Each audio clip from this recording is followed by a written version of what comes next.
Hi there everyone, welcome to this week's Facebook Live. Shay Murray, one of the naturopaths here at the Lucy Rose Clinic. So if you're new here, welcome. If you're a regular returning, as always, welcome back.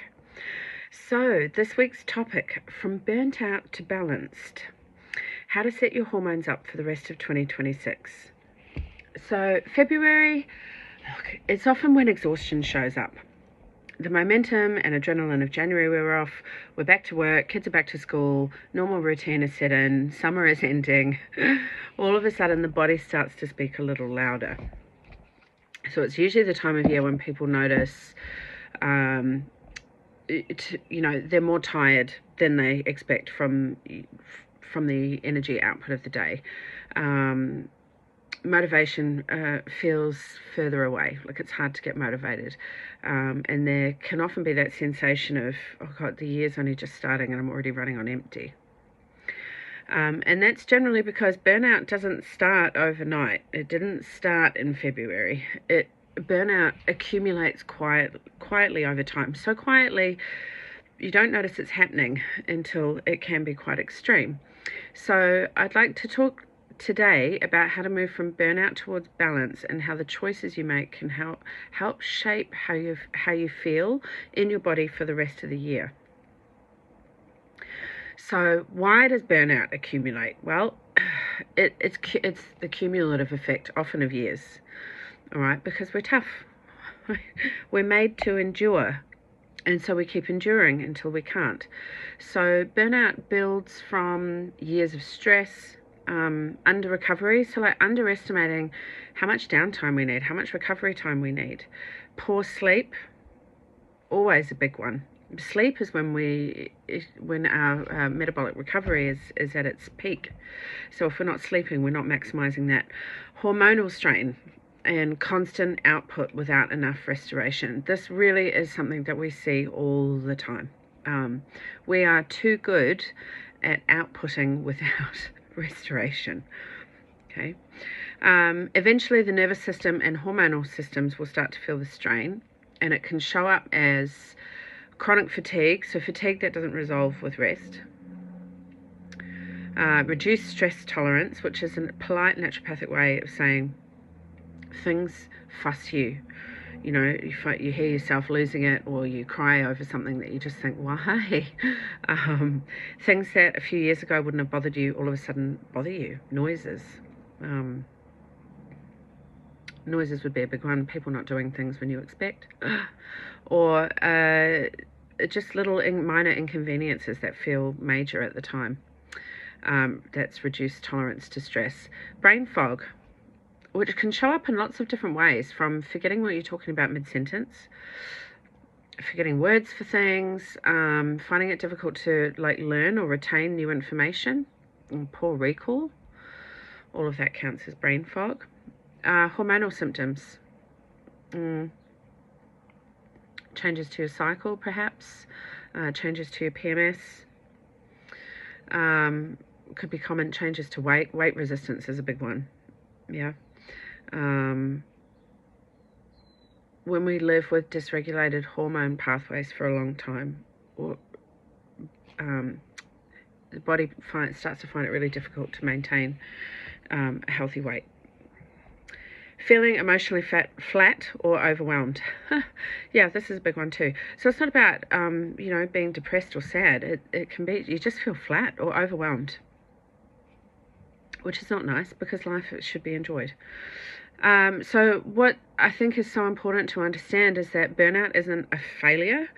You know, there's no way that you can just snap out of it or talk yourself out of it. That's not the approach to take, because burnout is a signal. In fact, it's a lot of signals from the body, like a lot. It's the body saying, I'm carrying too much. I need recovery in order to keep going. Without repair and rest, your body can't just keep up with demand, right? It'd be like expecting your car to go without any fuel or without any battery charge.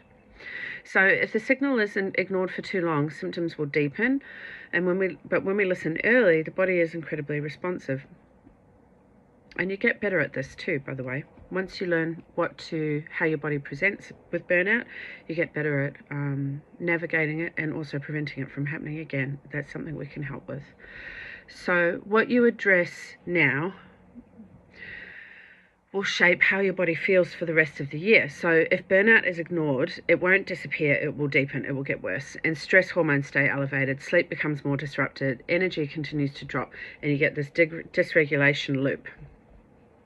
So when you start supporting your system, you can shift that trajectory, okay?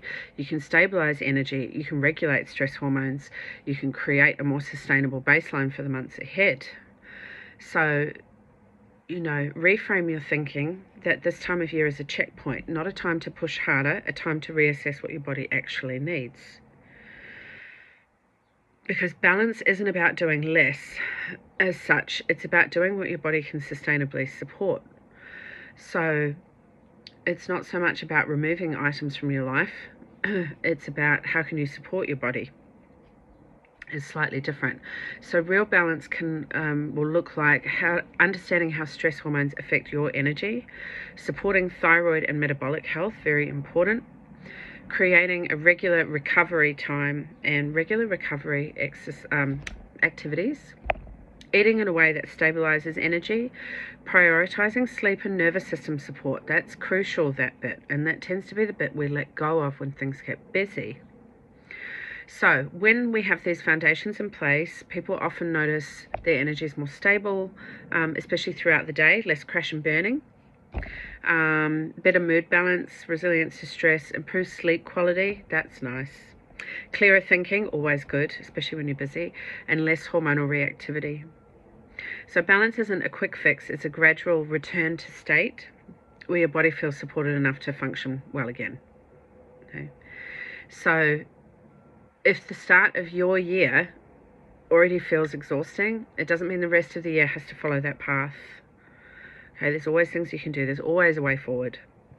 Small supportive change can create significant shifts over time. So these might include prioritizing consistent meals. Okay, when we're busy and stressed, we tend to get a bit disordered with how we eat or when we eat. Building recovery into your week, reducing overstimulation, supporting sleep, and checking in with your energy rather than pushing past it. Okay, the goal is not perfection. The goal should never be perfection. It's about sustainability. So our bodies are incredibly adaptive, and when given the right support, you don't need to feel like you're just pushing through another year of exhaustion. Okay, with the right foundations around nutrition, nourishment, rest, and support, it's possible to move from burnout toward balance and still do the things you want to do in your life. So if this resonates with you, all of you out there, take it as an invitation to start listening to your body a little more closely this year. You deserve to feel supported and steady and energized, not just for a few weeks, but for the long term.